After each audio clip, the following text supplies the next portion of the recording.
You got it. Thank you, Pablo. Thank you. Teamwork makes the dream work. Okay, Mr. Buford, I'm leaving.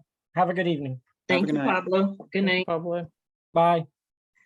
Good evening, everyone, and welcome to the October 20th, 2022 Traffic and Transportation Committee meeting of Community Board 8. I am Kelly Buford, and I am the chair of the Traffic and Transportation Committee. On the call, committee members present include Sylvia Alexander, Chris Calhoun, David Gelman, Mary Ellen Gibbs, Dan Paternak, and Deb Travis. Has any committee member been omitted? Community board members present. I see Ms. Lee Chong is on the call. Thank you. Good evening. Thank you for joining us. And also present from the community is Karen Argenti, Jacqueline Jones, and Vesta Liz? Nelson and Pat Pardo. Pat Pardo. Right, and Vesta Nelson. Thank you. And I just let in Jody Cologne from the community. Hey, Jody. Perfect. And also on the line is Randy Matos from Assemblyman Dinowitz's office. And I see News 12 is on.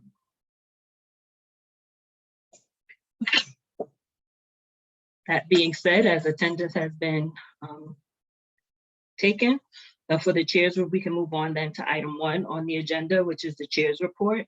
I'll have a very brief chair's report, and it's basically to remind everyone that updated advisories impacting the community are posted to the Facebook page, to the public and other public sites for the community board. And you're reminded to do that. I will say that for everyone on the call, if you have plans this weekend on Sunday morning, and it involves the use of the Henry Hudson Parkway, the Henry Hudson Bridge, please know that the MS Bike Tour is taking place this Sunday, and from 7 a.m. to noon, the southbound bridge will not be accessible to vehicular traffic. Okay. And that concludes my chair's remarks. We can then move on. Does anyone have any questions? I think that was pretty straightforward, but I always like to ask. Yes, David. I just want to say, in the same vein, the Tour de Bronx is Sunday as well, though I don't think it's coming up to Riverdale this year. But I frankly, I don't remember the exact route, but it may create complications for driving. Okay, thank you. Is that the one that goes across Mashula Parkway? You normally under normal yeah, I mean, circumstances? It starts basically by Yankee Stadium and does a counterclockwise spin of the borough, going over to City Island, Pelham Bay, ultimately ending up at the Botanical Gardens, but it does loop up toward Riverdale. But I thought I saw something that the 40-miler, which goes through Riverdale, is not happening. Okay. So it's a definite you. maybe. Thank you. Always good to hear those things. You never know when you would get stuck and you're wondering why. So thank you. Moving on to the first item, the third item on the agenda, which is the approval of the minutes. And I'm going to share my screen.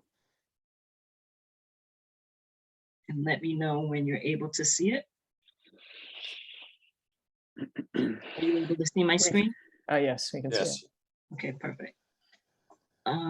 move to approve. Well, thank you. Second. Before you move to approve in second, I would like to make 2 notations. The first is a Scrivener's error that was pointed out subsequent to the meeting, where the stone facade originally read that it would be replaced, and it should have read should be replaced. And then I also note that during the general meeting, the full board meeting, it was pointed out to us that the exit at 256th Street for the PS 81, that there was no dismissal during that exit. So I just wanted to make sure that that was footnoted there. Kelly, Yeah. she did say that, but she was mistaken. There were dismissals on 256 before COVID. Okay, Not for many years. And she said she lived there for like 25 years, but there definitely were dismissals, and that was an action taken by the principal of that school. okay, And that's Thank you. why I suggested we pursue that once again. okay. Thank you, David. In Does fact, I any- went by the school this week and there are 3 doors, separate doorways on 256, so it's not unreasonable. Thank you. Dan, you have a puzzling look on your face. No, I'm just, it's okay. I'm just trying to catch up and get up to speed on the point of the 256 part of it, but that's okay. No big deal. Okay, okay. So the minutes are what they are, because what was mentioned at the pre-pandemic language was actually what was stated at the meeting. So the minutes are accurate as presented, but I wanted to put that notation in there. And then also to Ms. Burke's point around the general education busing. I think that is something that we could probably work with the education committee on. And I would say that she commented, not that we were advised. You could say that subsequent to the meeting, a community member commented that. Okay. Gotcha. And is everyone okay then with the noted corrections? Yes, The minutes with the noted corrections? yes. Yeah, Okay, thank you. With that, then the minutes will be approved. Thank you. Appreciate everyone's comments. The next item on the agenda is a discussion item. And I'm going to continue to share my screen, only because I put everything in one presentation pack. And just, it's a discussion regarding the development at the visitation school. I noted there was a community member who requested to speak. Is Christina Carlson on the call? Okay, thank you. Then with that, then I will just state that Dan and I met with Tishman Hyman from Lodi from Tishman Spire in mid-September. We expressed our initial concerns regarding the site. As you all are aware, there are no renderings that were made available, architectural renderings that were made available. They just had one very small design that they presented at the land use committee meeting. And Dan and I, the conversation Dan and I had with the Tishman rep actually was just based off of that schematic that was shown. So Dan, do you have anything you wish to add, or would you like to go through the whole presentation or the whole recap? It's up to you. You know, I think I goofed and did not send this to the traffic committee. But I mean, we could certainly do that so everybody has it. Did we send it? And forgive me, did I send this out? If anybody, Nope. I know land use got it. Okay, I don't so think so, I'm going to Dan. make sure No. to email it to folks on the traffic committee. And David, I think you got it from land use, right? I don't recall seeing this. If you want to give everybody a quick overview. mhm. Sure, we'll go right through it, and then I'll forward it out as well to folks, so that way they have it. But yeah, overview. So at the land use committee meeting in September, representatives from Tishman Spire came to the land use committee. At that meeting, quite a few board members raised questions, and even committee members raised questions about the project. To the extent it came to traffic issues, we raised quite a few topics at the meeting, and Chuck, as chair of land use, asked that Kelly, as chair of TNT, and myself meet with a representative from Tishman to basically get them many of the concerns that we had, and ask Tishman to essentially come back to land use with answers to those. So at the very top of what's here is at the very top of what's here is basically just the memorandum saying that we were responding to Chuck's request, which is right there, and it's just a memo back to the members of the Land Use Committee. The meeting happened on September 21st at 1 p.m. The meeting was on Microsoft Teams. So we introduced ourselves. Mr. Lodi, who was the representative from Tishman, right away basically said to us that he had met with a couple folks from CB8 on that Monday just beforehand, and he thought some issues would overlap. He said that, you know, the reps from ENS did raise stormwater management issues and issues of flooding at the Major Deegan Expressway. He stated that there would be 25 new trees planted around the development. There would be no green roof, though, as the developer chose to put, or is choosing to put, solar panels on the roof. We really didn't respond at all to it. It's more of an information item, and it's something, you know, that I think will be addressed between ENS or traffic, as that will affect, you know, various traffic issues. Renderings of project. You know, we asked for renderings because what they presented at land use was scant at best to show what the project would actually entail. So Mr. Lodi thought that we could move forward. They weren't needed for this discussion. Of course, we wanted to have the discussion, and we moved forward, and he showed us what they had at land use, which again, wasn't very much. We said the renderings are important so we could see the locations of all the entrances, the ingress and egress to the garage, the traffic flow of the garage, the other parking in front and around the building. So that way we could see, you know, what could happen, the curb cuts for pedestrians. We wanted to see where their loading docks would be. We want to see where the building setbacks would be, the sidewalks and the general traffic flow, so we can get an idea of it. So we said all of these were very important, and we would want to see renderings of the building, so that way we could basically have further questions and see how Tishman could respond to those. Construction staging, another very important issue on a project this large. And we had several questions for Tishman. And, you know, the rep really didn't have much to say here because they're still in the developing stage of the project. They said they don't have a construction manager yet, and that they would get some more information. Kelly, can we just scroll down just a little bit? I guess we'll keep going. Okay. So we're on construction staging now, and at least my screen shows it cut off at like the third sentence. And I'm seeing a full screen, so oh wow, okay, maybe I don't know if that's mine. No, Yeah, I I'm on- don't I'm see not- it either. I don't see it either. It only So goes we're cut off three. at the we're cut off at the construction. Are you on the Zoom part of it right now, Kelly? Is your I'm- screen on Zoom as opposed to the minutes? my screen is on, it's still on screen share. Okay, Yeah, gotcha. yes, I'm still in screen share. Okay, I'll keep going. I have my one here. So construction staging, essentially, there were issues that come with construction staging, and we conveyed those at the meeting as well, even though he didn't have exact plans yet. We asked for a timeline. They don't have it. We asked if Tishman is going to use on-street parking for any of its development.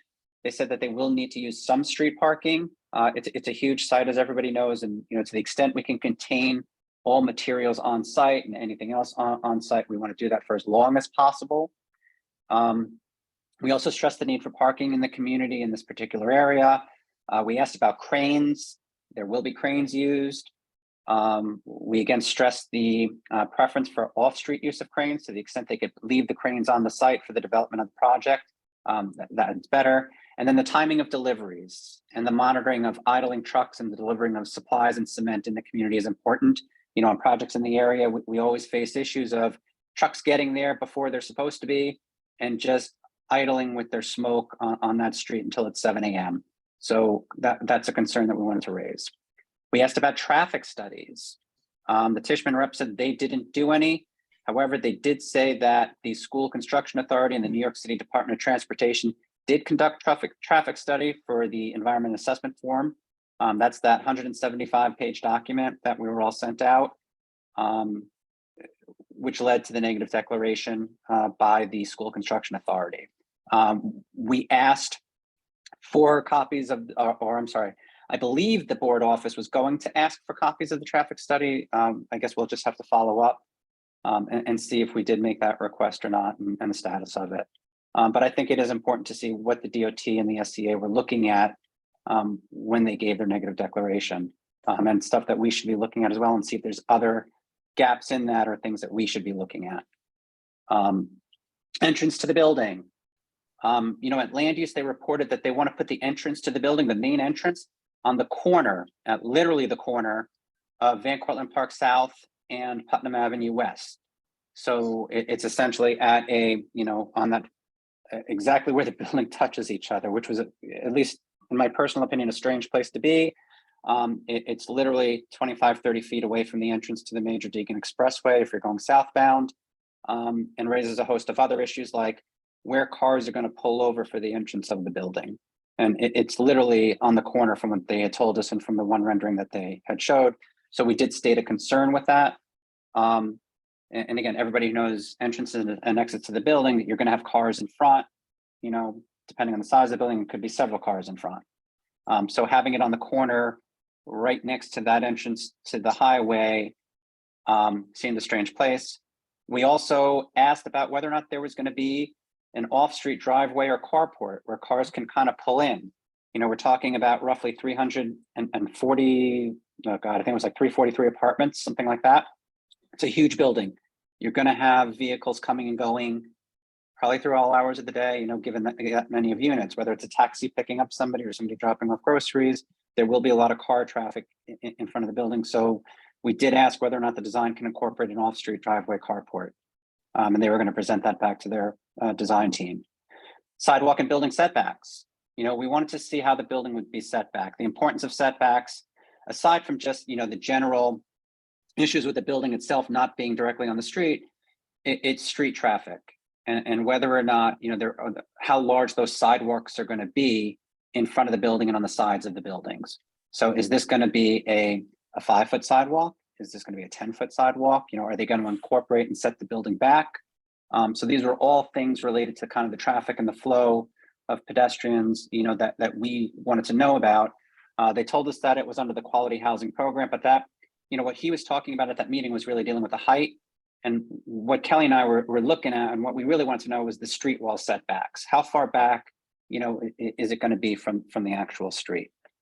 So we, and Zed, we said, can you strongly encourage your team to include setbacks on the street level? Again, giving more room for pedestrians, more room for street traffic, which also has to deal with other aesthetic issues as well, noise, et cetera. But again, from the traffic perspective, how big are those sidewalks going to be? Community facility use. We asked about community facility. How does this affect traffic? If you do have a community facility in a building, you could expect increased traffic. Community facility could be what we see most in this, or not most, but one of the big things we see in this community is a daycare facility. So I know a few years back, we had some issues with one of the daycares on Riverdale Avenue where, parents were coming in the morning, they were dropping off their kids and they were double parking. So to the extent there is a community facility in this building or a planned one, we asked them about that. And then we got into a conversation about air rights, which, we put in here. The rep from Tishman said, no, there's no development rights coming from the school construction site transferred over to this building. And, they said there's not going to be any community facility use whatsoever on this site.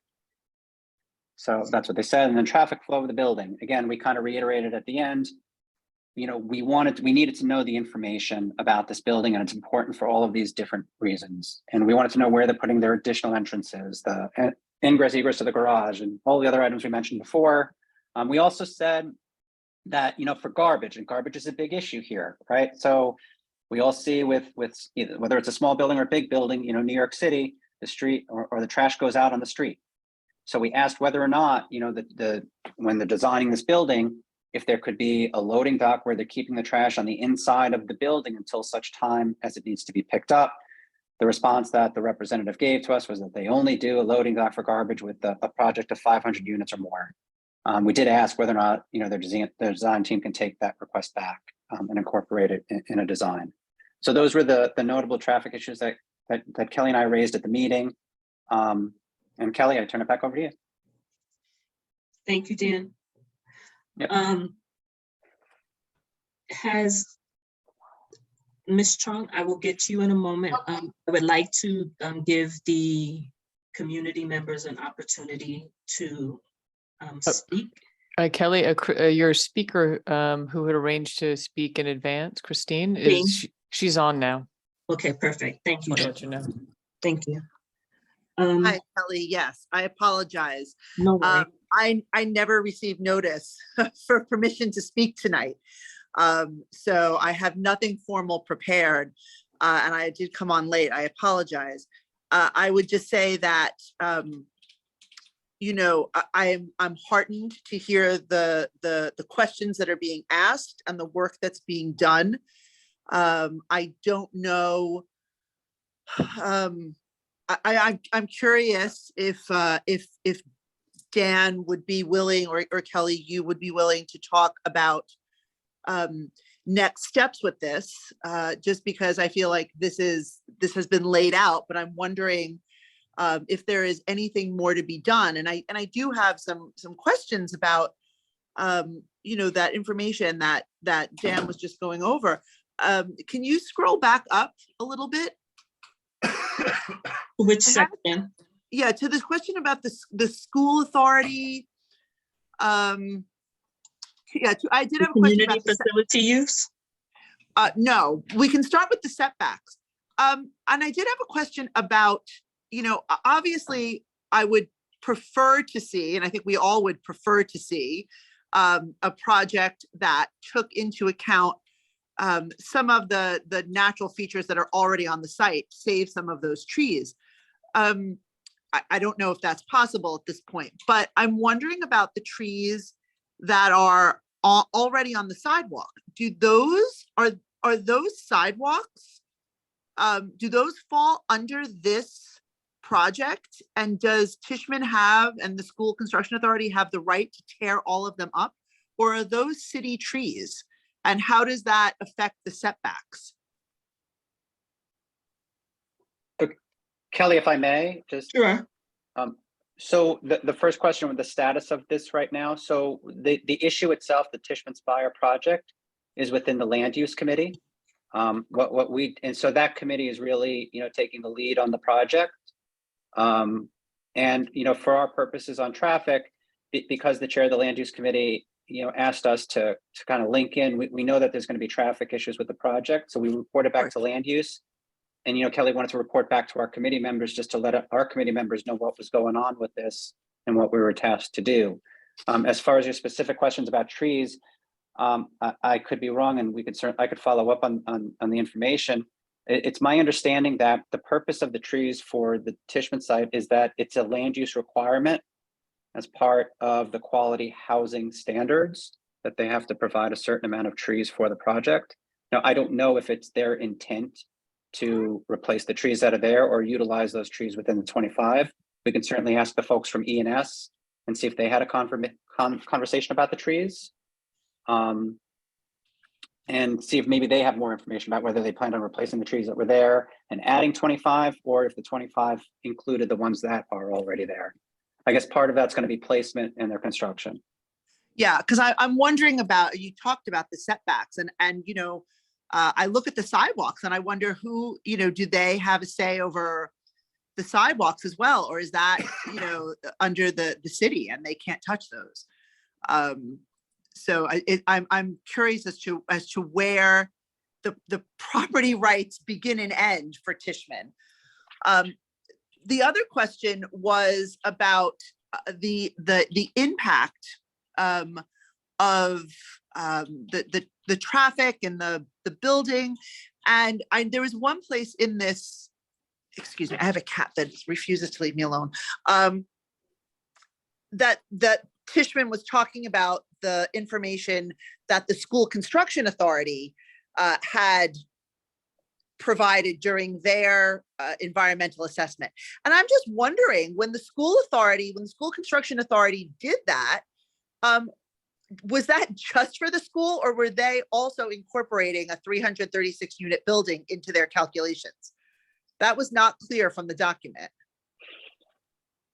So when we asked the question to the Tishman rep, it was his statement to us that the EAF did in fact incorporate the new construction of the building. And when you do look in the EAF does reference the proposed construction.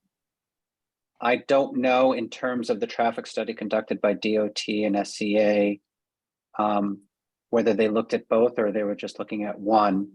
However, I do know that the EAF does reference the development. Yeah, because that would be a major concern. That would feel like even more of a bait and switch than we're already dealing with. If they, came up with this, with these numbers based only on the school, that would be So catastrophic. that's certainly a question for DOT, and we can ask DOT and Okay. see, how it is that they came up with the 3 intersections as being, the issues, the only Yeah. issues. I would be very curious about that. And then the final Okay, thing, thank you.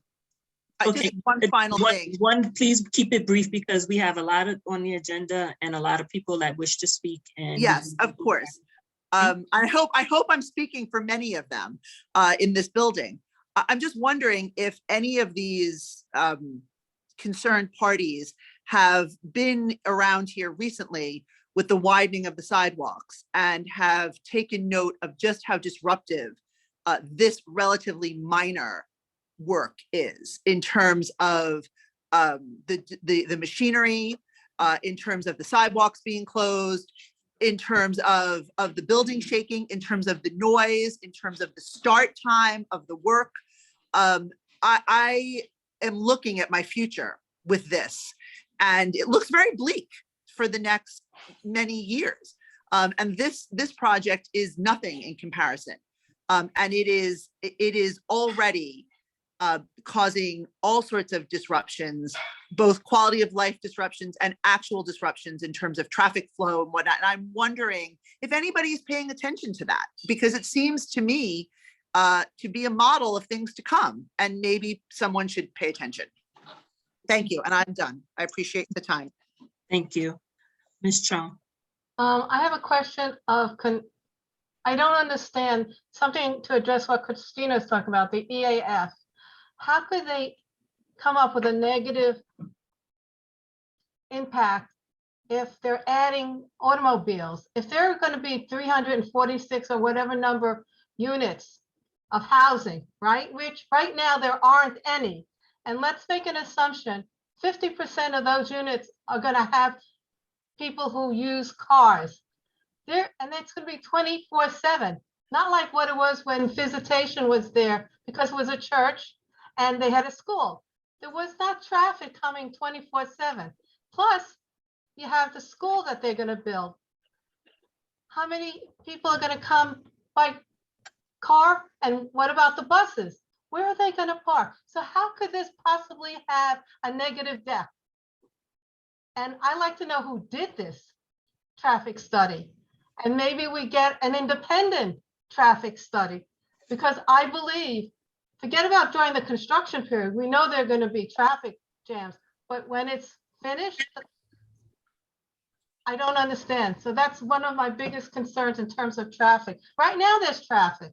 And the idea, like what Dan said about putting the entrance so close to the south entrance for the Major Deacon is totally illogical. Who planned this? Anyway, that's my 2 cents. Thank you. Thank you. Your 2 cents are well appreciated. Thank you. Deb? Oh, I just wanted to add a couple of things. One, right here, actually, where we're reading, it says, Tishman Spire Development Project was incorporated into the EAF and supplemental studies. And so the EAF was done, just to be clear, just to explain it to Christina, that the EAF was done for the building of the school, and the Tishman Spire Development Project and all of its Michigas is in theory part of that. So I think that answers the question that you were just raising about we know that this is not really or should not be a negative deck, or at least we disagree like that strongly that there's no negative, this is not a negative deck.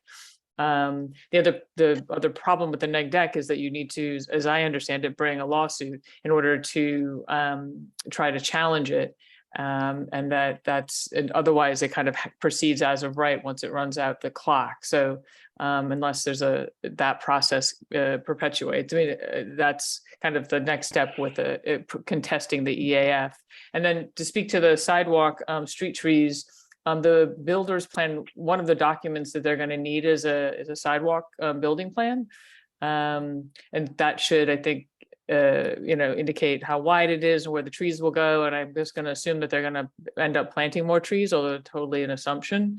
My question was, has DOT indicated whether there'll be changes to the site? Like, is the school, their school safety team doing any ongoing studies to expand the sidewalk or to change the width of the sidewalk? Because it's actually very narrow on that side of the street.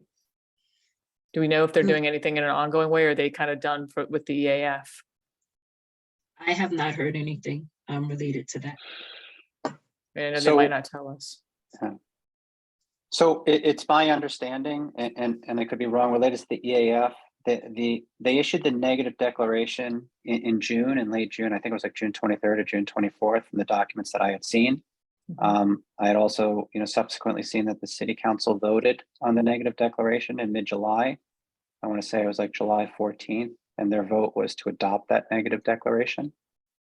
At that hearing, the city council hearing, there was no testimony at all from anyone other than the school construction authority. And right now, Deb had mentioned it, if somebody were to challenge the adoption of the negative declaration by the city council, it would be done through a lawsuit. And obviously, as a community board, we can't advise anybody on that. It's just, information out there. The way to challenge it would be through legal action. And there is obviously a clock on it. And, again, we can't advise on that either. But, the one thing I would say is regarding DOT did whatever studies they did as part of it, but I think it would be a great idea, and Debbie had mentioned it, and maybe we call in DOT and ask them all of these questions that we have of what they're doing with it and just hear it straight from the source. 100%. And just ask them, hey, what's your role right now? What are you going to do? What did you do? Where are we? And what are the concerns? I think you were also, and maybe I'm wrong, were you talking about the builder's pavement plan with regard to the sidewalk?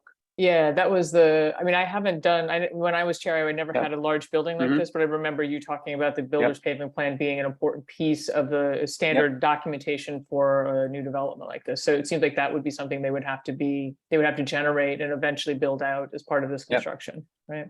So absolutely 1000%. The only issue with the BPP is that it's not done until much later, kind of like when the ground is almost ready to break. And I would love to see Tishman come back and present us a design well beforehand, so that way the community can comment on it. So that way, if we see anything here that's going to be an issue, we can ask them to maybe change design on it or design features. And just one last question, the corner doorway, isn't there a slip lane there? I was just looking at there's a slip lane right in front of it. So it's not even like a standard T intersection. It's got additional unstopped uncontrolled turns, correct? Yes. Yeah. So DOT needs to kind of explain that, I think. Yes. Yes. Thanks, Deb. Anything else? Oh, no, thank you. No, thank you. Jody? A couple of questions. So my understanding is there's a 4-month comment period, which ends on October 24th. So how could the city council have approved the negative deck? I was under the impression, I don't know where I heard it, but I was under the impression that they did what the community board did, is they approved the site for a school, and then we're still in the comment period on the negative deck. So that's one thing that I would like to have clarified, because if we're still in the comment period, then maybe it was very interesting to hear that they said that there's no impact except in the intersections. And to me, that sounds like a conditional negative declaration, that there's no impact on the condition that they put in the traffic lights and do the other things that were mentioned in a previous meeting. And if they don't do those things, then their negative deck goes away and there's consequences. Because I'm just concerned that they're saying, oh, there's going to be no impact if we mitigate the intersections, but there's nothing that requires them to do so, unless it's a conditional. I mean, that's my understanding of neg decks. So a clarification on that. And then the other part is, if they're saying quality housing to just address the height, that's why we're gonna have a different height. There's a whole bunch of other things in quality housing, like your garbage has to be enclosed and your parking has to be screened. And there's got to be recreation space and corridors and X number of units. There's a lot more to quality housing than what they seem to be talking about. So some of the things that were asked it'd be great if you could share with the community that document that we just read. It was very interesting. So it just seemed that a lot of those things that they seem kind of dubious on are actually also required under quality housing. So that's probably a land use issue, but it does involve the pavement. And then the other thing in regard to street trees, because we've seen this happen in other developments, is you're required to put a street tree per X feet of frontage, but you can buy out of it. You can pay whatever it is and not put the trees in. You can pay the Parks Department and they don't necessarily put the trees in. So we have that same at 2395. They were required to have 3 street trees. They have 1, they didn't put the other 2 in, they gave money instead of putting in trees. So, so maybe that's something you can ask Tishman to do as in part of their pavement plan, to create tree beds and create, because of the flooding, create the longer tree beds where there's more soil and they're more connected, you know, bigger tree beds. So there's more ability to absorb that stormwater. And maybe they'd be willing to do that. Because that ties back into the other things that were discussed at ENS. So if you just link everything together, they can't get out of it because it's like multiple committees paying attention. So those are my questions and my comments on that. Thank you, Jody. If does anyone else have any questions or comments? No, I would just add, Kelly, I think those are all excellent questions. And I think we just as follow-up actions for the committee, just kind of reiterating it. One, I guess, ask DOT if they can come to speak to the committee about traffic studies ongoing and what any next steps we should be doing as a committee. And then I guess, Jody, the question is what actually occurred with the city council? Did they approve the negative declaration and is there actually a comment period? Or was it just like the site plan, as you were saying? So I guess we need clarity on that as well. And that's it. Yeah, I mean, I think everybody had excellent questions and comments, and thank you. Okay, Yeah, thank you. because the clarity is my understanding is October Monday is your last day to comment. That was my understanding. Thank you. Okay. Well, we will, DOT will be in front of us next month anyway, so we can probably add this question to have them come prepared to address that question. The DOT. I know that that the community board can't advise, but perhaps they can give a point of information. Is Monday the last day one could bring a lawsuit if one chose to do that? I don't think we could even give that information out. And I think what we're hearing is 2 different things, which I think we definitely need clarity on. And I guess that is the bigger question is, you know, what did the city council approve? Right. Seems like it would be best to ask a lawyer who could then investigate the proper points, I think. Well, yeah. we can look it up. I mean, they have all the videos in the hearing. So do you know do you know when it was? Was it a July stated? It was full July. meeting? Okay. So it was July 11th was the Committee on Land Use and July 14th City Council. The resolution is 263 of 2022. And I'm sure that's more than enough information for you, Jody. Yes, I'm already on the site looking. There you go. I will send, Kelly, I don't have your email, so I'll just send it to the general community board email and I'll That's loop fine. in everybody that I have. Okay, give me 5 minutes while you go to the other thing. Thank you. Christina, is your hand still up from the previous question, or do you have another question? Because it's No. getting late and we still can, will you lower your hand for me, please? Thank you very much. Okay, moving on then to the next item on the agenda is traffic concerns on Netherland Avenue and 235th Street due to construction at 3220 Arlington. Mary Ellen Gibbs, are you still with us? Yes, I'm here. Okay. Hi, thanks, This is Kelly. your question, this is your issue, so I'm just gonna put your pictures up. Sure. Yeah, well, you have to be able to, there you go. Okay, this is the back entrance of 3220 Arlington Avenue. It comes out on Netherland Avenue. And it really extends way past even a double parked car that's on that street. It's made the road very narrow. As you see on both sides, on that side scaffolding, and as well on the opposite side in front of 3220 Netherland Avenue, there's scaffolding also. So it makes it very difficult even to drop people off in front of the building, because when you know in this scaffolding, there's only enough room to come into that one single part in front of the entrance. And that's right opposite this big thing that comes way out into the street. So if you're dropping off a senior citizen, your groceries, to get it into there, it's a disaster. Emergency service, it makes it difficult. Like say if you're there, like say an ambulance is coming through, a fire truck at the same time, it becomes very dangerous. Then there's also double parked cars from St. Gabriel's also there. So it's like it's weaving in and out of that into this part. It's an accident in the making. It's just very dangerous. It also became a big safety interest at nighttime, because I've been looking out my window at night like the nosy Rosie, and as you see behind it, the scaffolding, there was like a car with these guys getting out of the car, put their hoods up.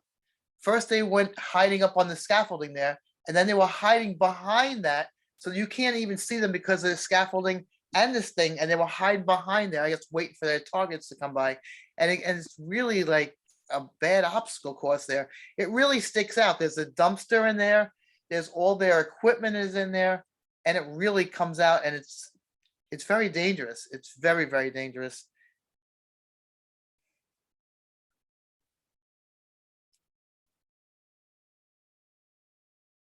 Okay, Because it comes out, it extends much more than those cars. I try to get some good shots of it, but it's like if a car parks right there to drop off, that's most of your street. There's no room, and people are trying to zoom past that and squeeze in. I'm surprised there hasn't been an accident yet, if there has been when I'm at work, but it's bad. hope there haven't been any accidents. Chris Calhoun, you have your hand up? Can you hear me before I say anything? Yes, Yes. you can. Okay. I have family that lives on the Arlington side of this project. And Mary Ellen can possibly jump in here at any time. My understanding is there's not much activity as far as construction going on there.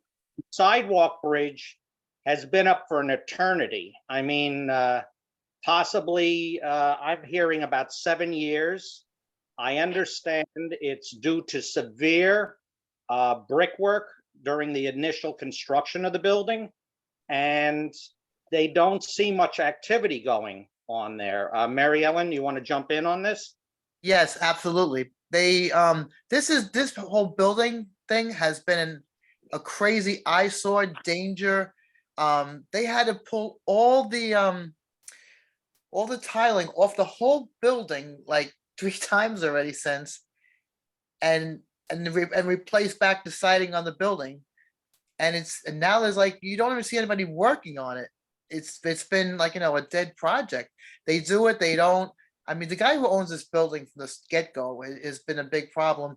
And I remember one of the people that I was rehearsing with at the Y, they would tell me they know this guy personally, and he just leaves projects. I know he owed us a lot of money to St. Gabriel's at one point because he rented part of our space, and he knows people won't sue him, so he'll do all these crazy things. Cause he says, oh, they won't even bother, so I'll just do what I want to. I mean, I've even had my thing where he's knocked stuff off my car and kept going. It's not only an eyesore, it's a major danger. They're not doing anything. They're just leaving it up there. A matter of fact, on top, there's a space on top of the building, like where you see vents sticking out and everything. They have a charcoal grill sitting up there. I mean, it's crazy. There's like a bunch of stuff up there that doesn't even belong up there.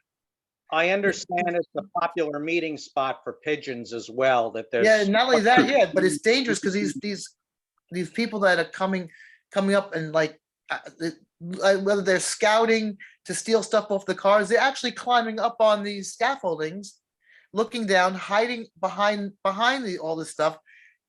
Because of that scaffolding and everything, you can't even see them sitting there waiting for you. So you're a sitting duck. If you walking your dog or walking home from work late at night, you're gonna get hit like by these people in mob because they're just hanging out with their hoods up, just waiting. It's So- all around. It's just a major danger. So just to, I mean, I think this is, I'm sorry, I didn't call. It's you didn't okay. call me. It's okay. Yes. You're right. Go ahead. I looked on the Department of Buildings website and it looks like in 2015, bricks fell off of the building. There was a partial vacate order put in place. And then in 2021, it was renewed. And so it was re-inspected and renewed.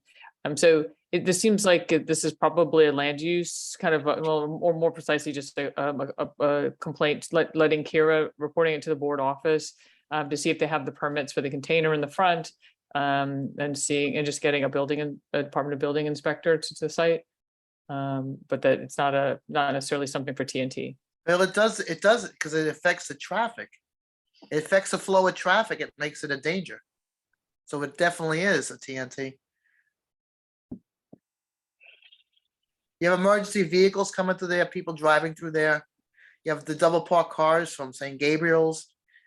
It's a mess. I live right there. I live right at 3220 Netherland. Mary Ellen, Yeah, we understand what you're saying. However, what Deb is, and that was going to be one of my questions to you, is if the office was ever asked, or if a 311 complaint was ever filed, so that it could go through the proper inspection channels. well, Because I don't know. if the equipment is there, the materials that are there to protect the equipment and to draw attention to and their caution pillars so that people could actually see them. I understand your concern, and it is a great concern. However, we still need to make sure that other units within government, city government, are properly apprised of your concerns as well. Well, I don't know if anybody did call it in. I did call into the office. We have a dumpster on our side of the street.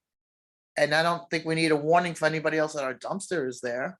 Well, there's big things like surrounding that makes it worse, sticking out like that. Okay. I've never seen anything like that for a dumpster. Okay, Okay, I'll be quiet. Thanks. it's okay. It's okay. Thank you. Thank you. We appreciate your concern and safety and your concerns for the safety of the community and yourself, actually.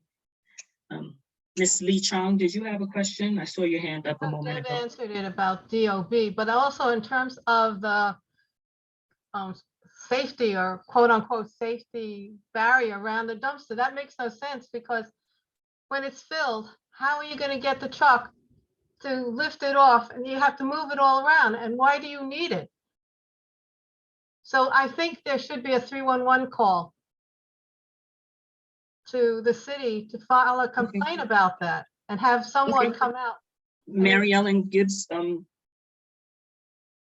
you, are you willing to file a 311 complaint? Sure. Thank you. And then once you file the complaint, can you please send the complaint I'll send it into the office. so that they can track it accordingly? Yep.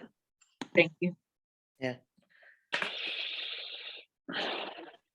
Moving on to the next item on the agenda, which is another big traffic concern, Sedgwick Avenue and Van Cortlandt Avenue West. I don't know how many times this area has been redesigned. Mhm. So, every time I go past it, I scratch my head. But Dan, this was your issue. Would you like to speak to Yeah. Yeah, I mean, I think it's all of our issues, and I know, we've discussed it plenty of times. Some of the members here, Deb too, lives just up the street like us. Let me see if I could get on the desktop here, just so other folks can kind of see what we're looking at. I think everybody knows what this area is. If anybody doesn't, please let me know. It's basically Van Cortlandt Avenue West and Sedgwick Avenue. I'll just try to scroll back a little bit. And when they first installed the bump, I think it was back in 2012, a few months later, there was a fatality at the intersection. A gentleman was in a car crash and killed here. I think a car hit a pedestrian, I think it was. I'd have to go back and read the story, but there was one fatality. And since then, the overall dangerousness of this intersection is that I hope everybody can see my arrow. I don't know if you can or not. Yes. But cars travel down here in the left lane.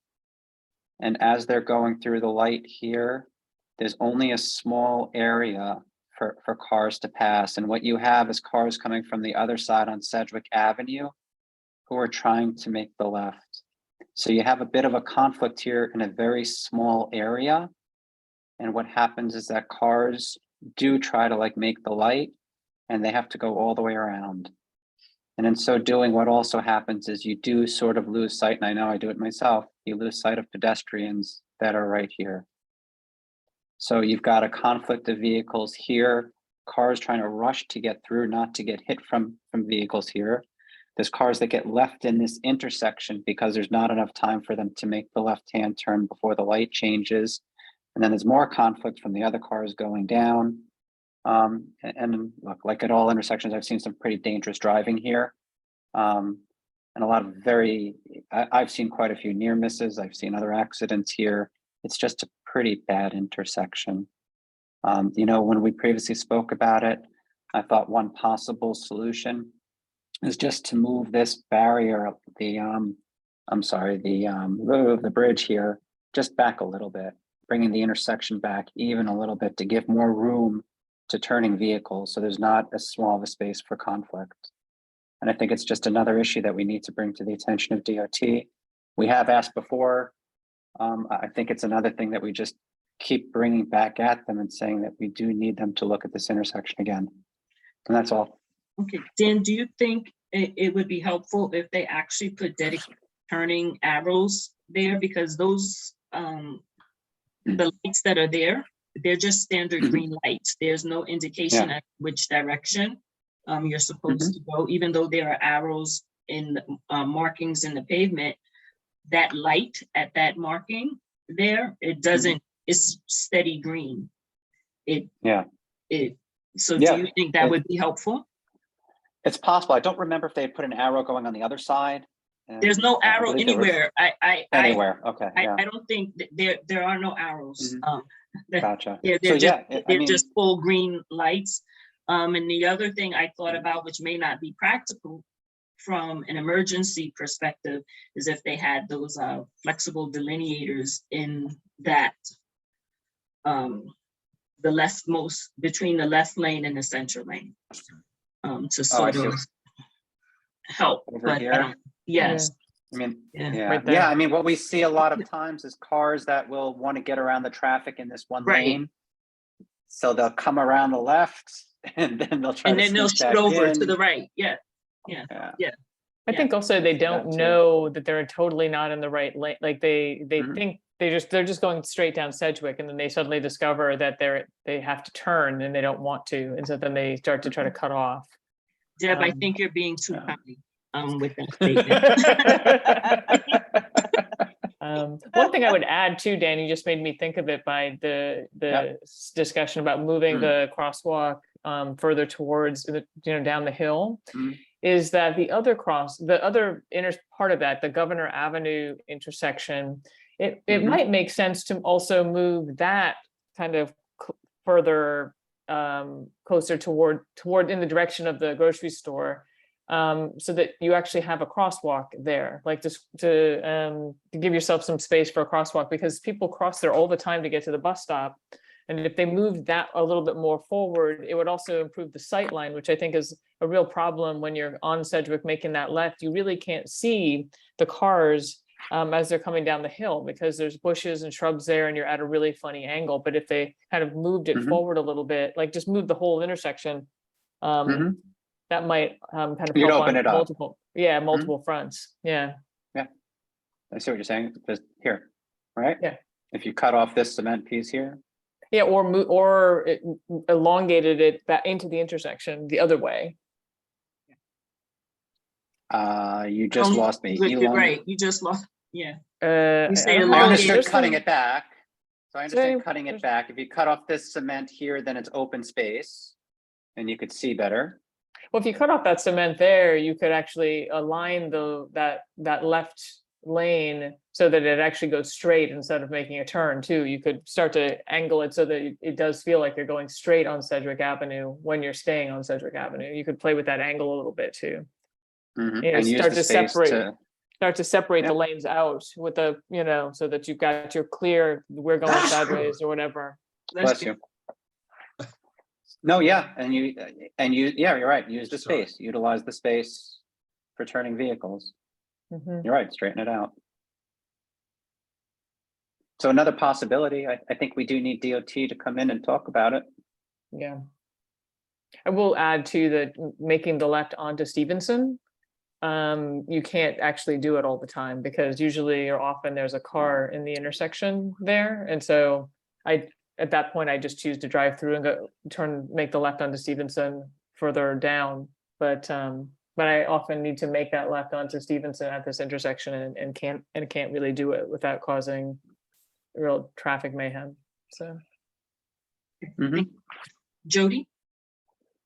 Yeah, it's very interesting. I mean, that intersection as a pedestrian is also kind of crazy because you got to like walk around circles to get anywhere.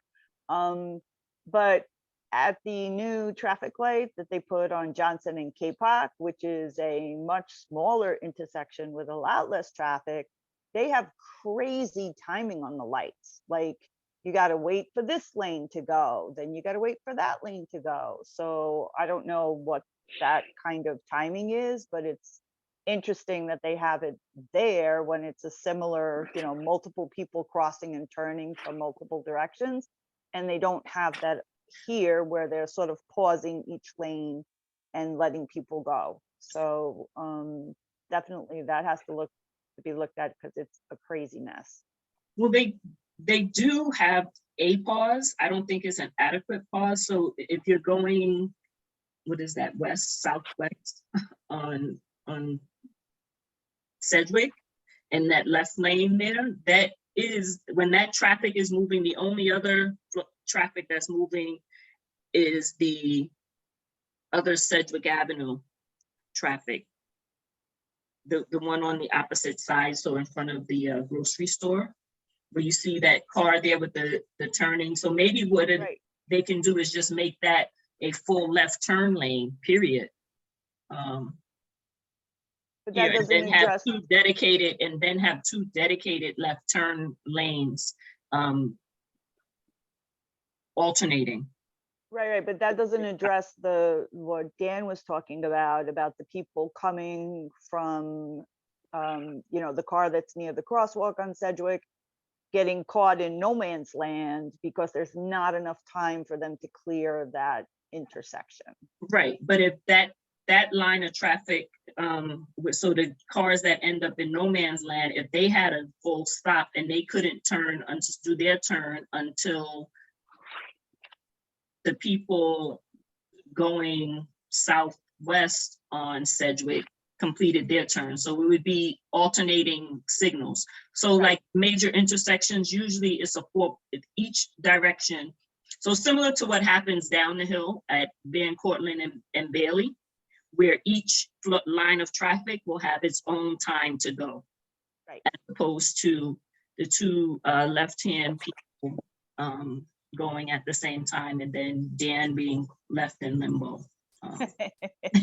All of us are Yes. left in limbo. all of trying you to avoid drivers. it. Yeah.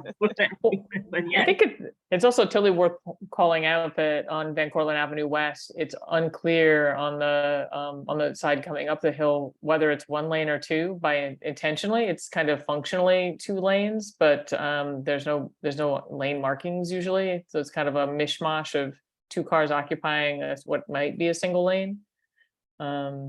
And that on Sedgwick Avenue in front of the bus stop, it's also like you have, in theory, 1 lane according to the markings on the pavement, but the bus stop functions as a de facto kind of travel lane. yeah. And it's not marked in any way that would make it clear to the driver that it's not a travel lane. And then you have a lot of conflict there as you start to, some cars go straight and some, sometimes they go straight by each other onto Sedgwick. Yeah. Just general confusion. It's just a mess. It is a mess, but your lines are, there once you pass the intersection for whatever Yeah. reason. I don't understand it. Right, but why are those lines there if you're not supposed to drive in Right. that travel lane? It would seem to imply that maybe they're for the bus. It's very unclear what those lines are for. Right.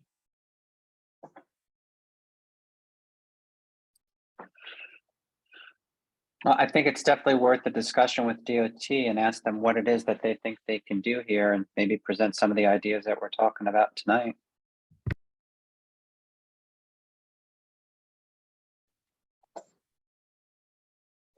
So one question, Dan, when we've had these conversations with DOT, Mhm. and then generally Keith will say, submit send it, let's submit it online, or we can send a resolution, but Mhm. that they'll just, do a safety study or a study for a traffic light. And that what seemed to happen last year when we had these conversations was that the intersection is just too complicated to say we want a safety study or a school. I mean, we could try to ask for a Mhm. school safety study since there's a school right there and there's crossing guards, and that's a real obvious issue. And the school safety study or the school safety traffic team seems to be robust and engaged. But I mean, I guess I think one of the questions is like, do we want to do a So- resolution? What's the thing to make it different than last year or the year before, Well, So, let me- yeah. go ahead, sorry. Dan. Go. No, go ahead, Kelly. Go ahead. Go for it. No, I have a question. I thought DOT's, one of their responsibilities was when they when they complete these projects, that they're also supposed to do studies and actually look at the work, right? To see if something has to be changed further down the road. Is that not correct? So, yeah, so on many of these projects, what we've seen is they said, especially ones that we've contested and had issues with, is they said, well, we're putting it in and we'll reevaluate it in 1 year. And if there's problems in 1 year, then we'll address the issues that are raised in 1 year. Now, this became an issue right away, and it was a problem right away with DOT. So, it's got to be at least 8-9 years. Our committee has raised issues with this intersection. They've made some modifications. It's just that the modifications have led us to what we have now, which is still, in my opinion, a dangerous intersection. And to answer the question, what to do now, one possible idea that we can do is bring in DOT and have a discussion with our membership of our committee and put forward some of the ideas that we presented tonight. One is perhaps, eliminating some of the concrete at this intersection here to open up no man's land, so that way there's greater visibility. There's the other idea, which I put forward, if it's feasible or not, is to push back the cement block here, I don't know why I'm blanking tonight, the pedestrian landing, just a little bit to see if you can move the intersection back to make it a shorter crossing distance. And again, to create a little bit more space here and visibility. And then the third idea I heard you say, Kelly, was whether or not, the lights can be changed to permit traffic to go from only certain places at certain times. That's 3 concrete ideas that we have to DOT that they could answer to us, whether or not they believe, 1, they're feasible, and 2, they believe it will help. And if we do that in a resolution, whether it's next month or the month after when DOT can come to see us, then it's an action item at least. I don't think we've done a resolution on this in some time. And Deb, maybe you can correct me. The last time I remember We spoke about it. It was with Navardo. And Navardo said, you know, we'll walk through the intersection. And I think we did a walkthrough, you know, at that time of that, and, you know, Stevenson. And he said he would take a look at it, but I don't think we did a resolution on it, at least No, not for some time. We did, no, I think we did do a resolution on it in the fall, or Mhm. like in December or something of Okay. last year. I mean, I Mhm. can dig it up someplace, see Yeah, no, where it is. okay. Yeah, Was it a study, the resolution? And I don't recall. it was basically a bunch of different issues that we were having. So raising the issue of the timing, raising the issue of the turns, it was like these are all things we need you to study and to fix. And So we then could just as easily yeah, bring back the resolution and say, hey, DOT, where are you? right, where are you with all of the individual issues? Yeah.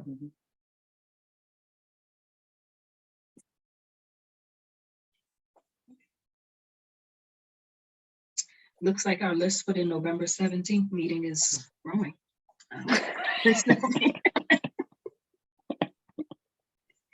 Okay, any other questions or concerns about that? I will say that my concern is the greenery, and some of the greenery that's there, I don't think is intentional.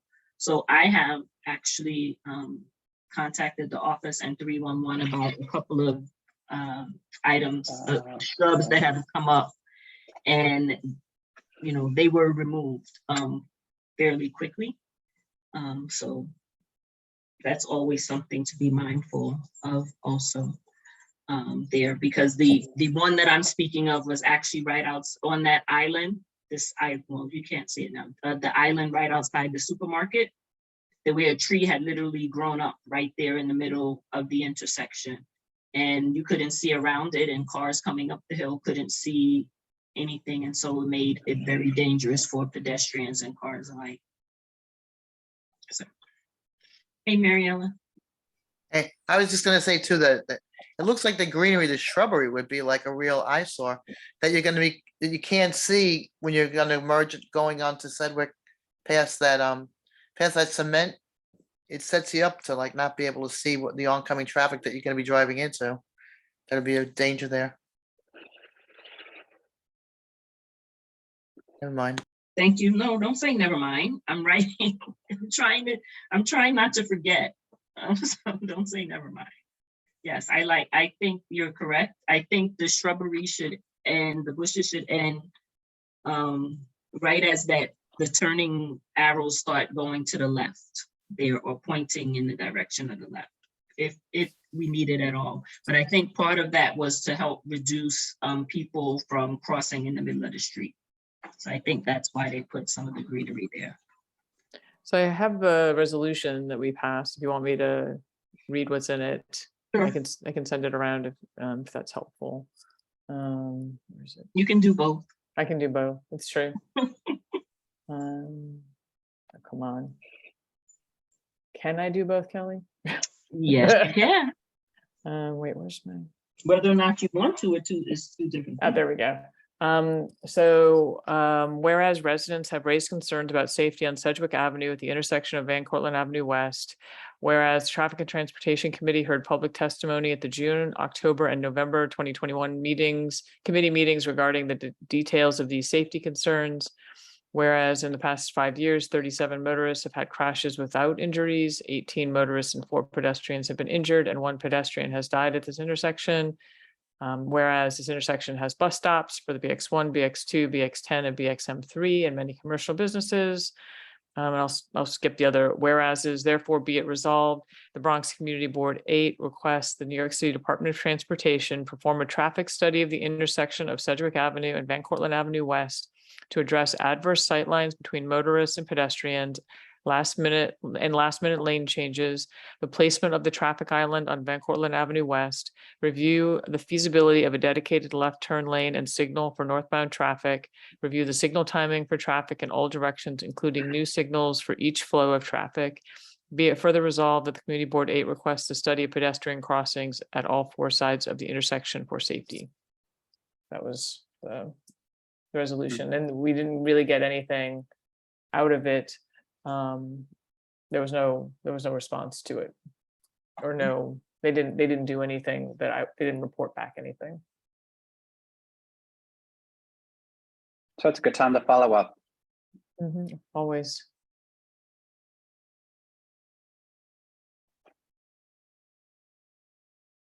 Can I stop share now? Is it okay to Sure. take off the map?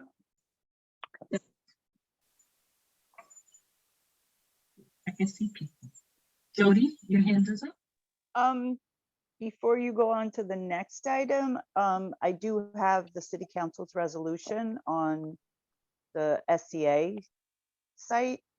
And it does say site plan, but if you want, I can read what it says about the negative declaration. So that's one less thing to do. And I'll email it to, as I had mentioned. Sure, go ahead. So it says blah, blah, blah, and then it says, whereas the council has considered the relevant environmental issues, including the negative declaration issued on June 22nd, 2022, SECRA with an S, project number 22-018, the negative declaration. And be it resolved, the council finds that the action described herein will have no significant effect on the environment as set forth in the negative declaration. So they did approve both the site and the negative deck that says no impact. So I guess that is now what Dan was talking about. Now we're in the legal action state. If somebody wanted to challenge that, maybe that was the 4-month period I was thinking of. It's not for comments, but for challenge. Does anybody know? I do not. You know, as a community board, we can't give any, you know, legal advice regarding information. You know, it's a city action, right? So, you know, if anybody ever wanted to just in general information and not this particular item, if somebody ever wanted to challenge, you know, any particular city action, you know, they would have to do so within an Article 78 proceeding, and an article that proceeding must be started within a certain amount of time. Okay, I will research that. Thank you for the general answer to my general question about general challenges. But, you know, I think it is an important, you know, piece of information. Maybe we ask Chuck if he can kind of clarify to the community what that city council resolution actually means, and maybe he can give more information from a land use perspective. And maybe I don't know, maybe he can give more information than I do.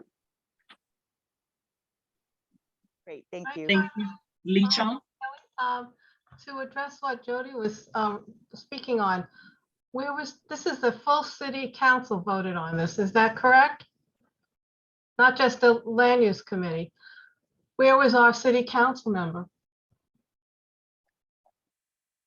I didn't pull the vote, but I will email all that just as a point of fact and information to the Someone should committee. ask our city council member, because he's actually spoken up about this project at full board meetings. So it's curious to know what he said, if he said anything at either the land use or the full council meeting, because it is in his district. Just a point of information.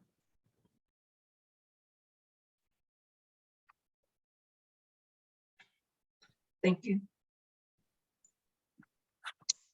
Jody, do you have another question, or is your hand raised from before? Oh, no, I'm trying to delete something. I'll lower it. Thank you. It's okay. Thank you. Don't want to leave you out. Moving on then to the next item on the agenda, which is potential issues for DOT to focus on, although I think we've identified a number of them that we during this call. But what we had in mind, what was suggested was probably reoccurring potholes, major traffic issues in the area that we may want them to look at, step streets, which are a big problem in the area, maintenance of the step streets, continual maintenance of the step streets. So does anybody have, Chris? Well, now you're seeing me, much to Deb's dismay, and hearing me, hopefully. Yes, Deb, I'm coming for you anyway. that we put on our wish or shopping list towards, before summer recess, it was my item, was that Broadway didn't have much pavement markings on it. It was crosswalks, double yellow line, goes through a large swath of our community. And I see Assemblymember Dinowitz has it in his newsletter. And I was just thinking maybe we could piggyback what he's put out there, that, yeah, they did a beautiful repaving job, but there's no painting there at all. And that's a big safety issue. No crosswalks. And I know he said, wow, they did Riverdale Avenue, the road diet, really quick, but this has been paved for weeks and nothing's down yet. That's it. Thank you. And you would say it was from Broadway, from where to where, Chris? It would be from 225th, right at the bridge, all the way up to 238th Street. Thank you.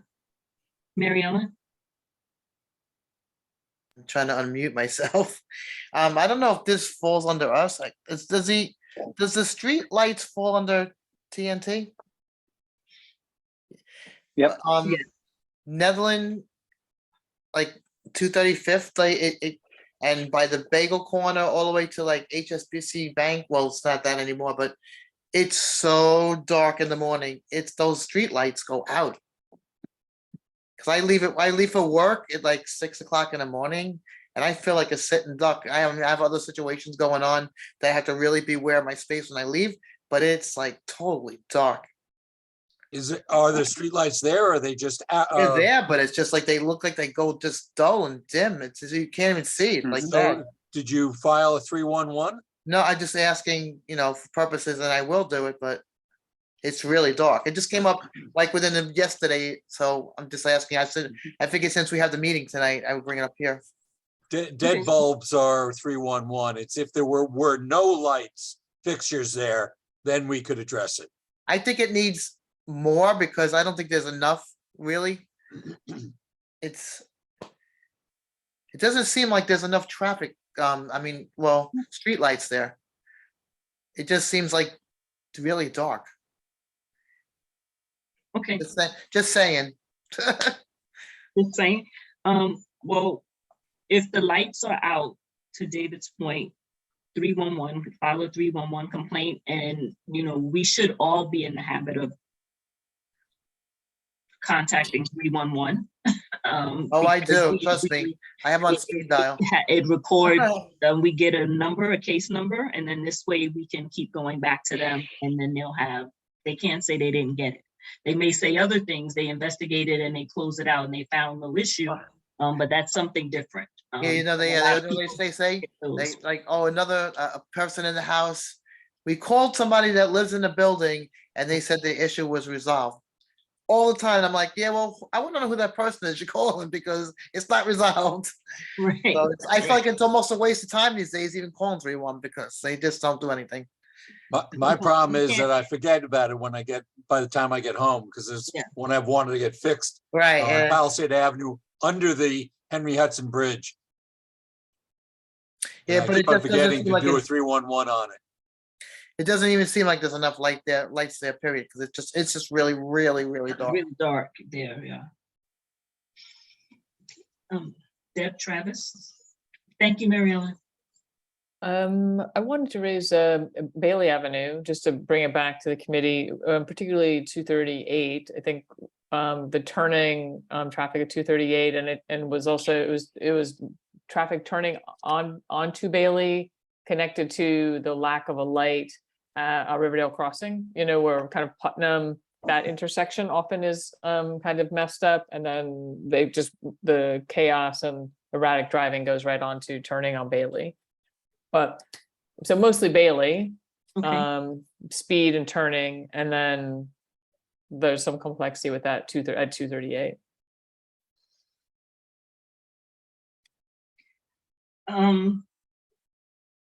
Did we ever request a study for that? I know that we talked about the corridor in general. Yeah, we talked about the corridor, we had the corridor in general, and then we spoke about the intersections at Van Cortlandt Avenue South and 238 in particular. Those were the two where we had the most people come out from the community to say these are the issues that they were having. And then where we landed at the end of the last kind of community board cycle was that we were going to go and get the police like traffic studies. So I went back and spoke to Kira about getting those, and she said that in order to do it, it would, it's a very manual process, and that a person would have to pull it. And so that gave me pause, because I wasn't, I don't like to waste people's time, like particularly police officers, if I don't know if it would make, if it's not gonna really change the decision, like of the committee to proceed or the focus of the committee. So I thought, we could bring it back, we could discuss it with the new committee, with the new chair, and we could just kind of figure out what we wanted to do. So that's kind of where we stand. Okay, thank you. I don't think we should not do something just because it would mean a body has to actually pull some records and do some work.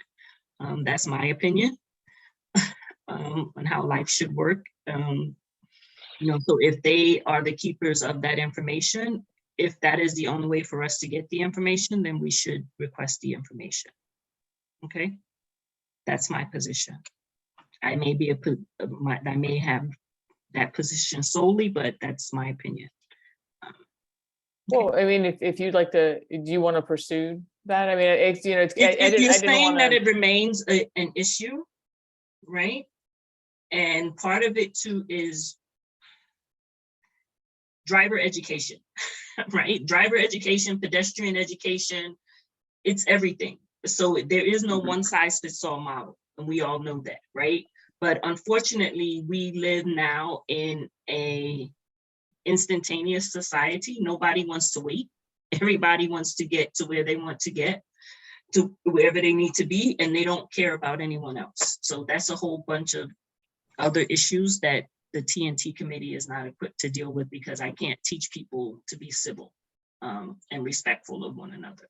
I can try by doing it myself, but beyond that, I can't do it, right? So to your point, yes, we can go back and ask for the information, but that's how we would be able to handle that.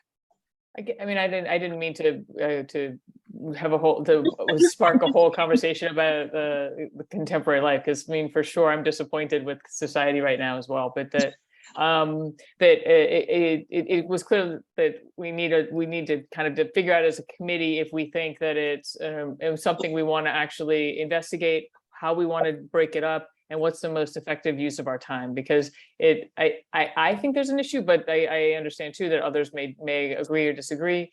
And so, maybe it's a future agenda item. Sure. Do you recall the initial look back period that we requested?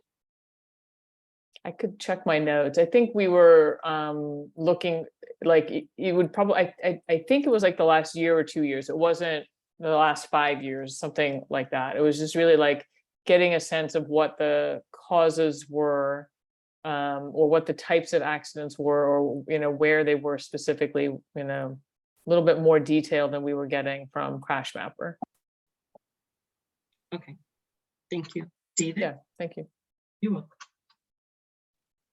Yes, I would, my input was more on a little bit like a policy level, or almost philosophical. And I have three items that I thought we should look into. One is sort of areas where we have recurring potholes.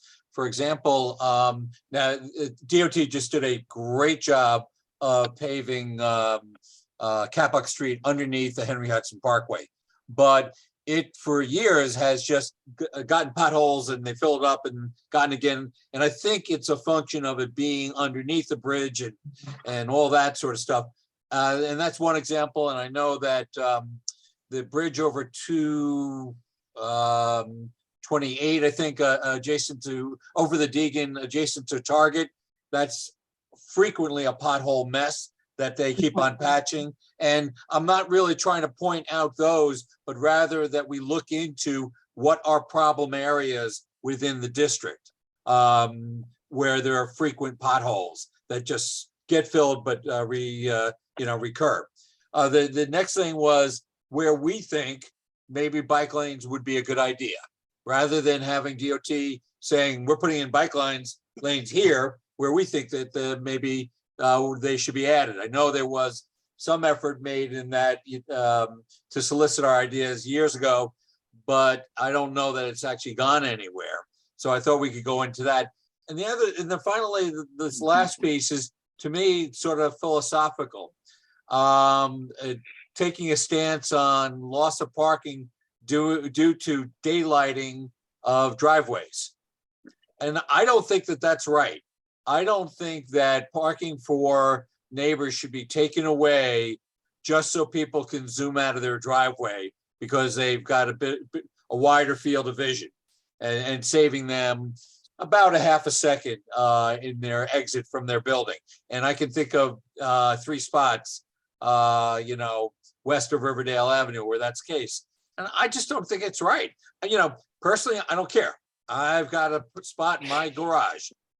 I don't have to deal with, parking on the street. But thinking about all my different neighbors, I just don't think it's right that they should lose parking just because somebody wants to be able to get out of their driveway literally less than half a second faster than if they, had to pull out slowly. So just those kinds of ideas I thought we might want to address in this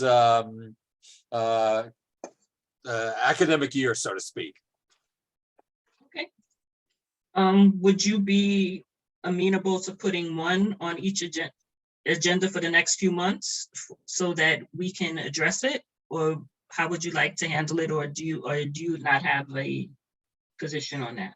I'm sorry, I don't understand what you mean by put one. Put one item on the agenda each month until we've exhausted this list. Or would you? We could, but really, the idea of at least the potholes, well, each of them require people to research it. Right. And I think that we pretty, looking around, I think we largely cover the district. Maybe not so much in North Riverdale, but I think we largely cover the district. And I think if each of us takes a look around at those 3 topics, that might be helpful. And just come back and say, oh yeah, I noticed that such and such, that's a perennial problem, or I don't know. One thing I would add is that it might also be a public awareness, just getting out the word about the pothole reporter, that you can report it online, so that DOT gets the information, and then just getting it to the board office. So they seem like they're pretty responsive on potholes, or at least, okay.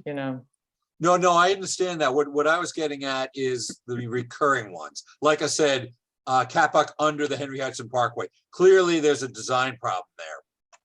Again, they just did a beautiful job, but I'm confident by the springtime, there'll be numerous potholes that have been filled already once. And 228 by Target. And I'm sure in each of your neighborhoods, a particular area by a bus stop or by a drainage area or by an intersection that they just are filling repeatedly. And, it's a bigger problem that needs to be addressed rather than a 311 call, which, to be fair, a 311 call, they largely are pretty responsive.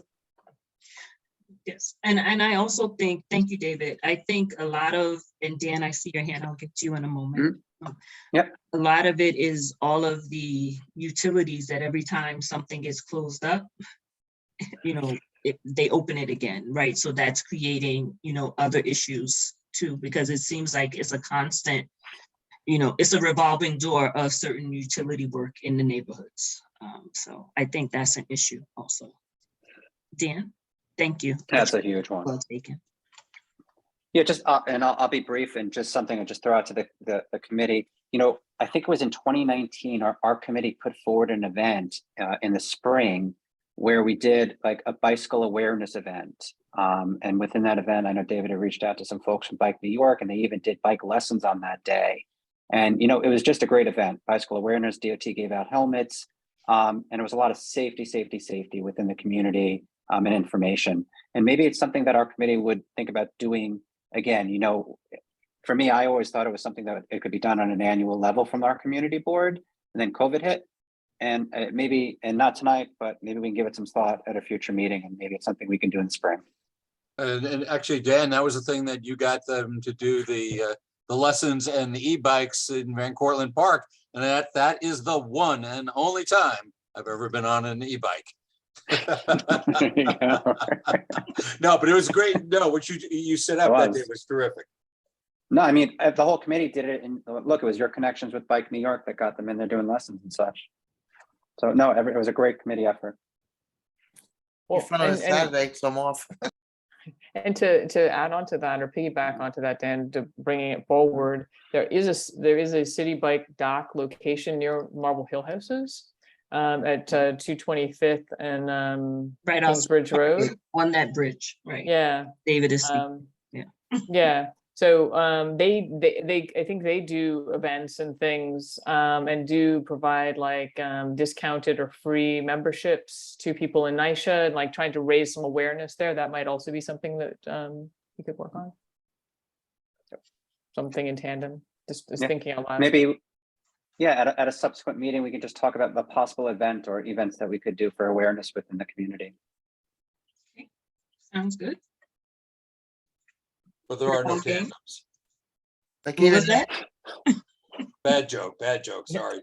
yeah, they have had like on Johnson, we have like a street event, like give helmets and talking about bike safety. And then also, if you bring people there to do that, they see the restaurants, it's a win-win because they see everything else there, like the stores and the restaurants. So it's a win-win for the community. Hi, Jody. Thank you, Mary Ellen. I just want to bring back something that you mentioned, which could be an item or an event, is the pedestrian and driver safety training. We talked at other meetings about the issue at the Bailey and 238th Street and pedestrians crossing in crazy ways and trying to shortcut bus stops. So maybe if DOT has any flyers or documents that they could share and go through for a brief presentation. I think they also do outreach. I feel like I read someplace online where they did, like they swarmed certain intersections with pedestrian information and best practices and stuff like that. But there's some sort of community outreach unit that does stuff like that. Okay, I would just be happy with seeing the old PSA cross at the green, not in between. Oh, yes. When you're Oh, age, yes. my dear. Oh, yes. I would be happy with that, but no one seems to be. Right, but I second that one. That was a You great know, commercial. I'm realizing we're forgetting a real obvious thing potentially, although maybe this is more public safety, which is the cars driving around like maniacs. Yeah, that's for sure, especially here. The noise, the mufflers, all that. I guess, I mean, much of it Yep. is public safety, but it certainly doesn't go unnoticed. I would love to see DOT teach about something called the Dutch Reach. Explain. Keeping no I had a footage. feeling you wouldn't know. Most people don't. It's actually something I only learned about last year. When we get out of our car, particularly this is an issue, obviously, when parking on the street, we naturally grab our left hand to the door handle and we get out. We just open the door. Dutch reach is when you reach over with your right hand to get the handle, which forces you to turn and face the street and really somewhat to the rear. And that's when you see cars and bikes coming upon you. And it's apparently very effective in preventing crashes. And that's what's gonna happen on Riverdale Avenue with those bike lanes now, with the road diet. I think they're gonna go right into one of those bikes going by, opening their door, not looking, Well, or pulling out, for that matter. well, one good thing I have experienced is that with bike lanes, I've definitely noticed that drivers are much more often looking before they open their door. Mhm. Whereas before, they never looked. In fact, I remember, Dan, if you remember back to that Nimtic thing about doing this thing to get to over the railroad tracks and off of Palisade Avenue and a bridge, and they were going to put a bike lane on Capock Street and all that sort of stuff.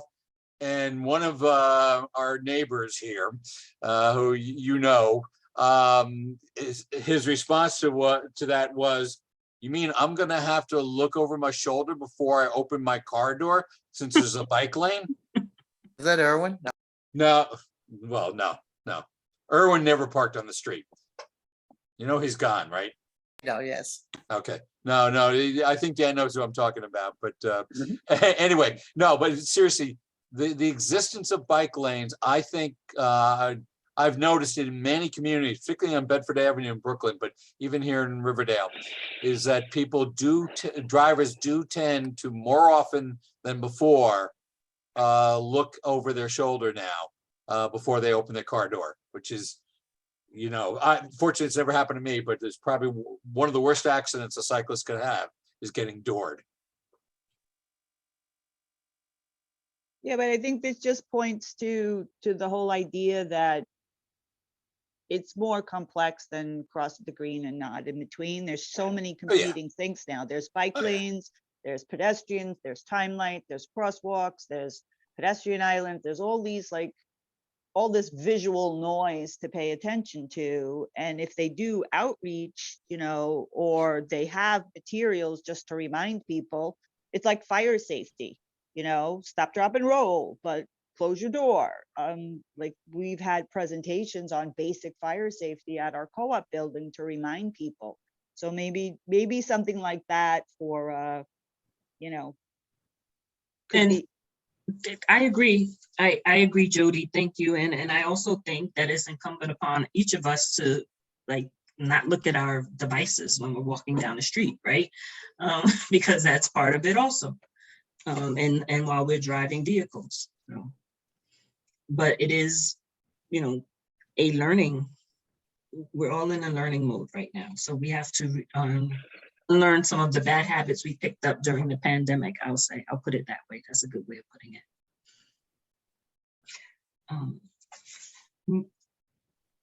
Anything else regarding potential issues? I think we've exhausted that, but I'll ask the question anyway. Thank you. Moving on then to the last. Wait, Yes. just a yes. clarification. You're talking about potential issues to ask DOT to come and speak about at a meeting, not potential issues in general. It Because could I was be both. saving some for old business. It could be both. Well, Okay, sure. I'll give you quick ones and then you could tell me wait till old business.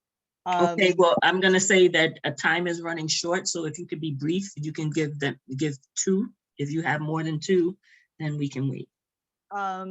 So one is Spuyten Duyvil Shorefront Park. The lights went out at Hurricane Sandy, and the Parks Department has asked me for help figuring out if the electrical wires are live or not, because they're not getting any response from Con Ed.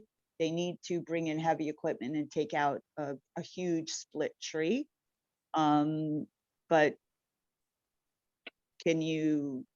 what should I tell them? The park supervisor and I work very closely together in that park. And those are DOT lights. So that's So- one. And then the second one is just a heads up that the Hebrew Homes special permit for their giant 300 unit apartment building on their property is up for renewal, and that's from 2018. And there were big questions about traffic, and now with SAR having changed things, that may come up on the radar with it again, because that was a big issue. We had asked that they bus people in because of traffic problems, but it probably needs a new traffic study because of all the additional changes to that area. So those were my two old business things that are issues for DOT. Okay, thank you.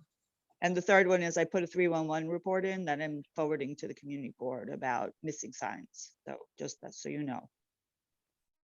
Perfect. Thank you. That was it. Was that fast? Yep. Thank you very much. Appreciate it.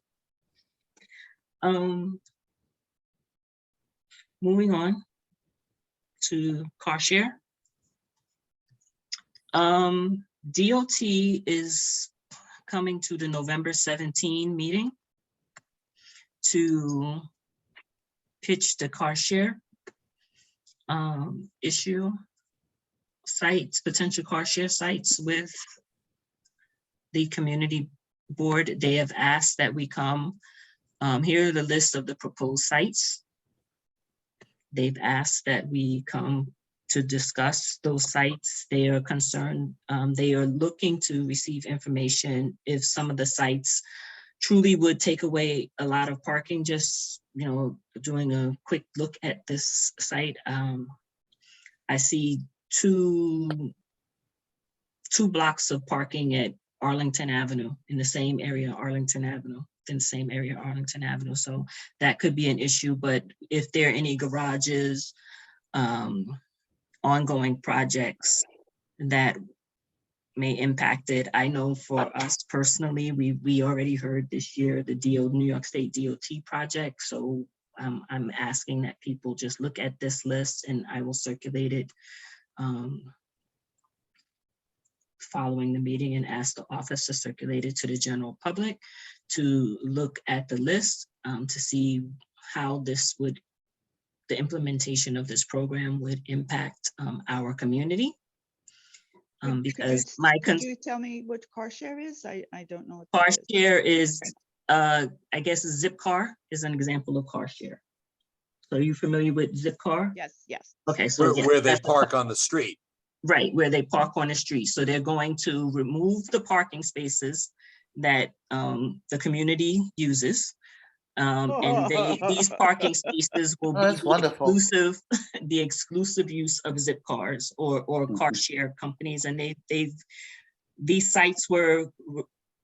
potential sites were requested based off of data they received from 3 car share companies. And so that's why these locations are in the mix. Hi, David.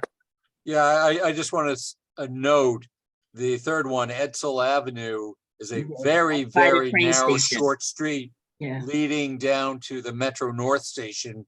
And the buses seem to struggle to get through there already. So narrowing it by cars parked, I would imagine would make it more difficult.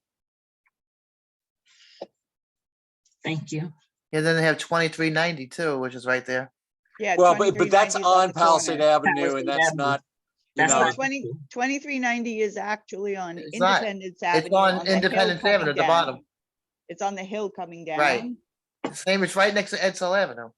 Yeah, And that but- is, and that on 2390 is Independence Avenue coming down. That's where the driveway is. But that's the closest address. It's on the street of Palisade Avenue from Bradley Terrace Right, to right, under right, the right. bridge. I'm just saying Bradley Terrace is the step street. This is where they just built the Henry, which has 29 Right. new parking spaces Exactly.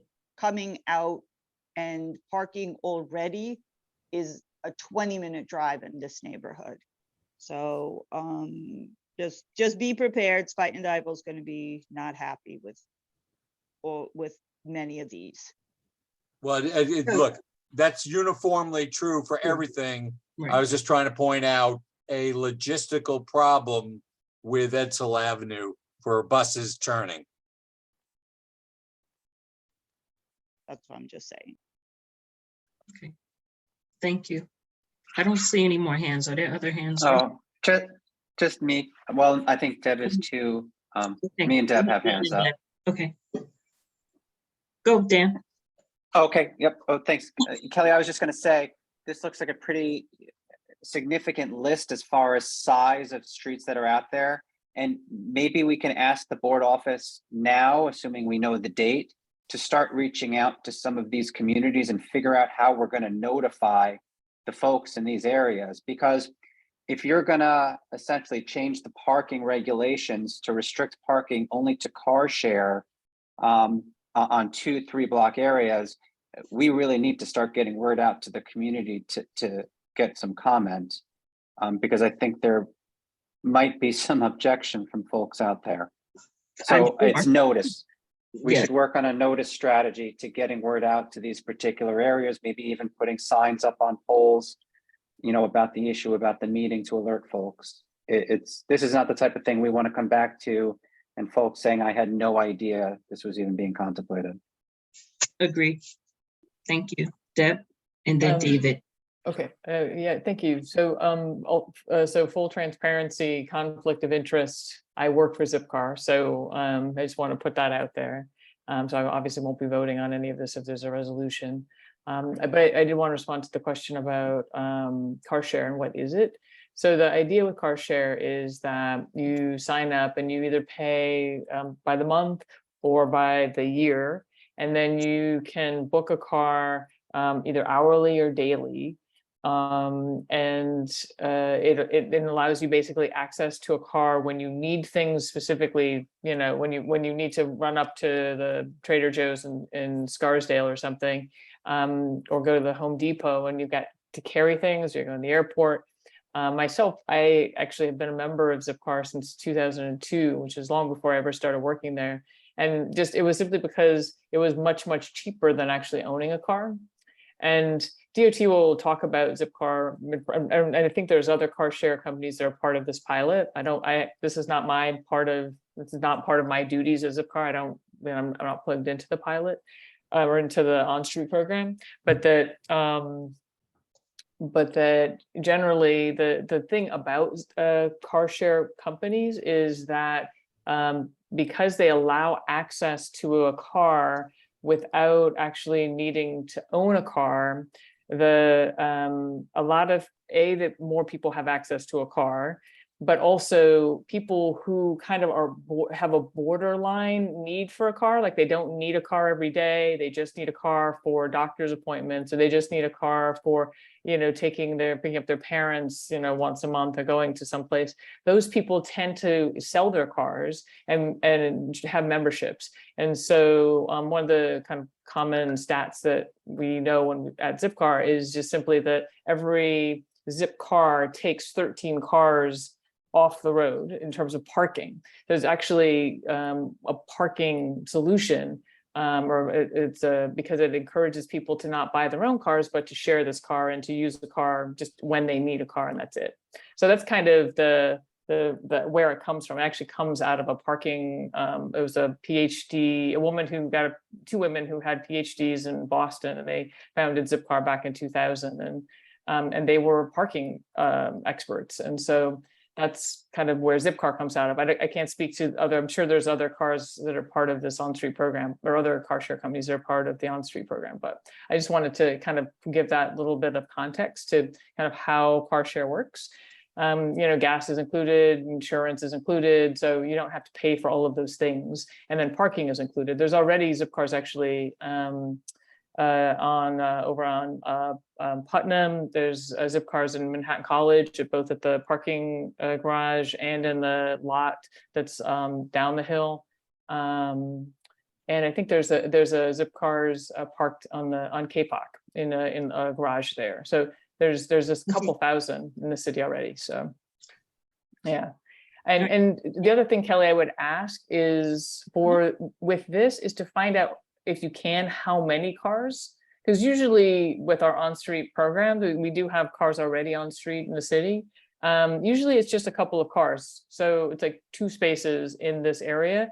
I don't know if there's more or whatever, but that would be something also to ask, just so that we actually understand how many parking spaces are impacted in these locations. And that can be a question that we can ask at the November 17 meeting.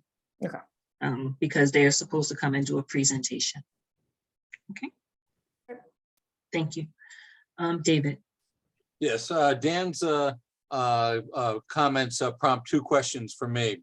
One, can they get us an actual map of exactly where they expect to do it and approximately the delineation of the spaces, whether it's 1 or 5 at, each street or intersection? Because that'll, by just saying between Cambridge and, Cambridge from 235 to 236 or whatever, doesn't necessarily tell you how many spaces will be taken. And the vendor probably has an idea of what they want to do. So if they could actually give us a map to be part of the stuff that Dan was suggesting being posted, I think that would be helpful. And the other question is just process. What happens to those cars when they're parked during alternate side of the street parking periods for street sweeping? Oh, I have great no idea. question. Great question, Mhm. David. That's a good one. Thank you. Thank you. Any other questions? Or comments, I should say.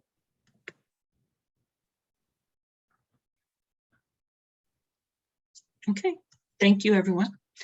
So we will work with the office, ask the office to start pushing this out to the community. They will have 4 weeks to get people informed.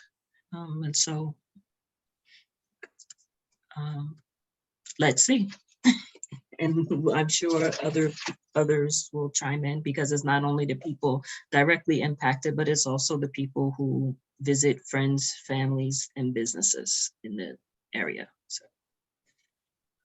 thank you. Moving on then to old business. Does anyone have any old business? I don't have anything. Does anyone have any new business? Nope. No, Ms. Jim has been patiently waiting, obviously. Yes, Oh, thank you very much. Can we put on next month's agenda, the future of 242nd Street at Manhattan College Parkway?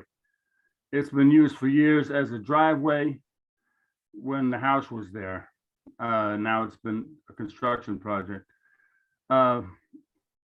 With the community center coming, a dead-end street could be a traffic nightmare. Navardo said DOT favored a pedestrian walk about a year ago. We put that on the agenda? The future of Manhattan College Parkway at 242nd Street, No, the 242nd Street. 242nd Street at Manhattan College Parkway. Yes, it's been a It's- driveway. It is city, it's a street. It's 242nd Street. But It's been largely an city- unbuilt street, right? It's an unbuilt street, yes. It's been used as a driveway. It could be, Navardo wanted it to be a pedestrian walk. That's what we want. That's what everyone here wants. But we're just concerned that it may become a driveway, which would be really rough. It'd be dropping off kids all the time. You'd probably have to put another traffic light in there.